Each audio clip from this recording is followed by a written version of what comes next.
The desert wind carried death that November night in 1887. Margaret Hayes stood on her porch watching dust devils dance across the moonlit mesa. When she heard the thunder of hooves cutting through the darkness, her hand found the colt at her hip. 3 years alone on the Double H had taught her that visitors after midnight brought nothing but trouble. The rider emerged from the shadows like something out of a fever dream. Tall, broad-shouldered hat pulled low over eyes that caught starlight like polished steel.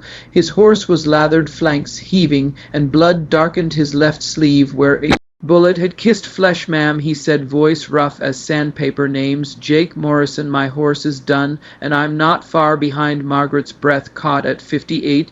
She'd buried desire with her husband Tom, convinced herself that passion was a young woman's luxury, but something in this stranger's voice, desperate, dangerous, alive, stirred embers she'd thought long cold. He dismounted, swayed, caught himself against the porch rail. "I can pay for shelter just one night." One night. Margaret Hayes had been telling herself she was too old for love, too worn for wanting. But as Jake Morrison's eyes met hers, she wondered if she was about to discover just how wrong a woman could be. Drop a like if you've ever felt too old for a second chance at something beautiful, and tell me in the comments where are you watching from tonight. Margaret should have turned him away, should have pointed toward town, toward the saloon where drifters belonged. Instead, she found herself stepping aside, watching Jake Morrison's lean frame fill her doorway like he'd been waiting 3 years to walk through it. "You're bleeding," she said, the practical ranch woman in her taking charge been worse. He dropped into her kitchen chair without invitation, started peeling off his shirt with movements careful as a man diffusing dynamite. "Just need to clean it up some." The lamplight caught the planes of his chest-mapped scars that told stories Margaret didn't dare ask about. She heated water, fetched clean cloth, told herself the flutter in her stomach was just nerves. When she touched the torn flesh of his arm, when her fingers brushed the warm skin of his shoulder, she felt 17 again, and twice as foolish. "What brings you to Cochise County?" she asked, dabbing at the wound with steady hands that betrayed nothing of the trembling inside. Running, his voice was whiskey rough in the kitchen's intimate glow. "Same as everyone else out here." From what Jake's smile was winter sharp, the kind of trouble that follows a man who's too quick with his gun and too slow to walk away from a fight. Margaret finished bandaging him in silence. 3 years of widow's solitude had taught her to read danger, and Jake Morrison wore it like cologne. But when he looked at her, really looked like she was something worth seeing. Her careful walls began to crack. "You can take the spare room," she heard herself saying one night. Obliged. He stood, shirt in his hand, close enough that she could smell leather and gunpowder, and something purely male that made her mouth go dry. "Been a long time since anyone showed me kindness without wanting something in return."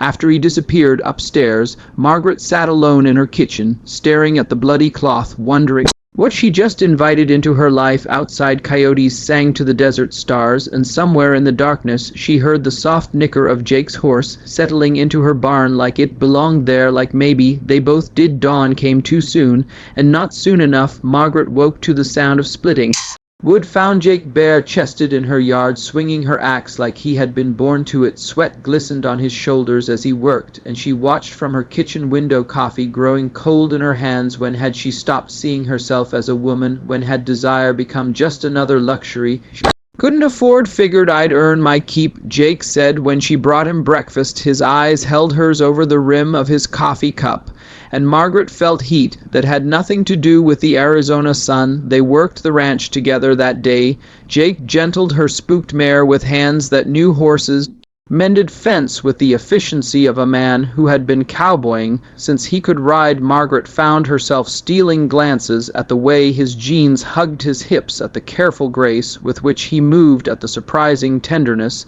He showed her aging cattle. "You're good at this," she said as they watched the sun paint the mesa crimson. "Had practice, lost my family spread. 5 years back, drought took the grass bank, took the rest." His voice carried the weight of old grief. "Been hiring out ever since. I'm sorry, don't be. Man's gotta play the cards he's dealt." Jake turned to her, and in the dying light his face looked carved from stone. "What about you? Husband die young, cancer took him slow and mean." Margaret surprised herself with the honesty. "Sometimes I think the quick way would have been kinder, maybe, but then you might not have learned how strong you are." That night she cooked for two for First time since Tom's funeral, they ate by lamplight, talking about everything and nothing, cattle prices, weather patterns, the way desert blooms after rain. When Jake laughed at something, she said the sound-filled corners of her house that had been silent too long. I should go tomorrow, he said as she poured whiskey for them both. Should you? The words slipped out before she could stop them. Jake's hand covered hers on the bottle. Margaret, her name on his lips, was prayer and promise and threat all at once. She was 58, practical, past the age of foolishness, but when Jake Morrison said her name like that,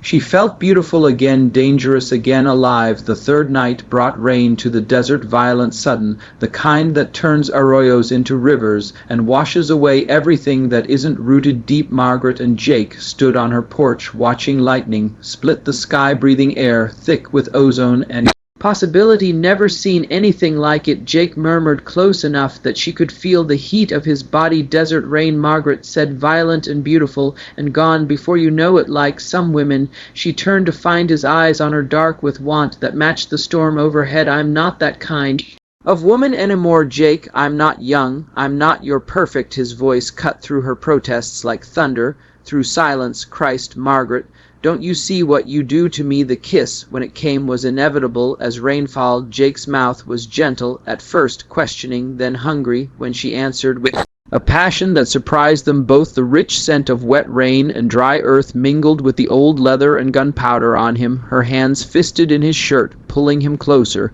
She felt the roughness of his palm as he gently cupped her face, and those calloused hands seemed to tell a story of hard, honest work. Are you sure I'm too old for this? She whispered, her voice surprisingly shaky. All I see is a woman who's lived, who's loved, who's learned to be strong. That's exactly what a man like me needs. Jake murmured, his thumb tracing the lines at the corner of her eyes. I've been half dead for 5 years, Margaret. You make me want to live again. They made love by lamplight and storm sound, Jake worshipping her body like a man finding religion. Margaret had forgotten how it felt to be desired, to be cherished, to come apart in strong arms that held her like something precious. When Jake moved inside her, when he whispered her name like benediction, she understood that some hungers only deepen with age afterward. As thunder rolled across the mesa, Margaret traced the scars on Jake's chest, each one a story, each one survived. She felt the steady beat of his heart and knew that after all the storm, this was the peace they had found. What happens now, she asked. Don't know, never stayed anywhere long enough to find out. Jake's fingers tangled in her graying hair. But I'd like to try if you'll have me. Margaret closed her eyes, listening to rain drum against her roof, to the steady beat of Jake's heart beneath her cheek. 3 years she'd been telling herself she was too old for love, but lying here sated and alive, she wondered if maybe, just maybe, she was exactly the right age to recognize the real thing when it found her. Morning brought federal marshals and the truth about Jake Morrison's past. Margaret watched from her porch as they rode up in a cloud of dust badges glinting in the desert sun, and felt her world fracture like glass. Jake Morrison, the lead marshal, called. You're wanted for questioning in the Tombstone bank. Robbery. Jake stepped from the barn, hands visible calm as still water. I didn't take any money, Marshal. Your partners say different. My partners are dead, shot down like dogs, while I was trying to stop them. Jake's voice carried across the yard, steady as gospel truth. Check with Sheriff Bean. I turned myself in, tried to make it right. Margaret's heart hammered against her ribs. Bank robber, outlaw, the kind of man she'd been raised to fear. But watching Jake stand there straight-backed and unflinching, she saw only the man who gentled her horses, mended her fences, made her feel like a woman again. The marshal dismounted, studied papers with the weight of judgment. Says here, you were cleared of charges. Witnesses confirmed your story. Relief flooded through Margaret like water through cracked earth. But there's still a price on your head from your old gang's friends. The marshal continued. Might want to find somewhere safe to lay low after they rode away. Dust settling back into silence. Jake turned to Margaret with eyes that held apology and hope in equal measure. I should have told you, he said. Yes, you should have. Margaret stepped off her porch, boots sure on ground. She'd walked alone too long, but a woman my age has learned the difference between a good man with a bad past and a bad man with good lies. Jake's smile was sunrise after the longest night. Does that mean you'll let me stay, help you work this place? Margaret looked across her land. 2-0. Euro 0 acres of desert beauty and hardship of dreams deferred but not destroyed. She thought of Tom, of love lost and love found, of the courage it took to open your heart after it's been broken. Reckon I could use a hand, she said, long as you understand this isn't charity. You'll work for your keep, wouldn't have it any other way. That evening they sat together on the porch watching the sun set fire to the western sky. Jake's arm was warm around Margaret's shoulders, and she could hear the distant lowing of cattle settling for the night. Still think you're too old for love, Jake asked, voice soft as desert wind. Margaret smiled, feeling 25 and 58 and ageless all at once. I think I'm exactly the right age to know the difference between love and everything else they tried to sell you. The stars came out one by one over the Double H Ranch, and Margaret Hayes knew that sometimes the best things in life come not when you're young enough to want them, but old enough to deserve them. If this story touched something in your heart, hit that like button and let me know in the comments where you're watching from. And don't forget to subscribe for more tales of love, loss, and second chances under the desert stars. Sometimes the greatest adventures begin when we think our story's already over.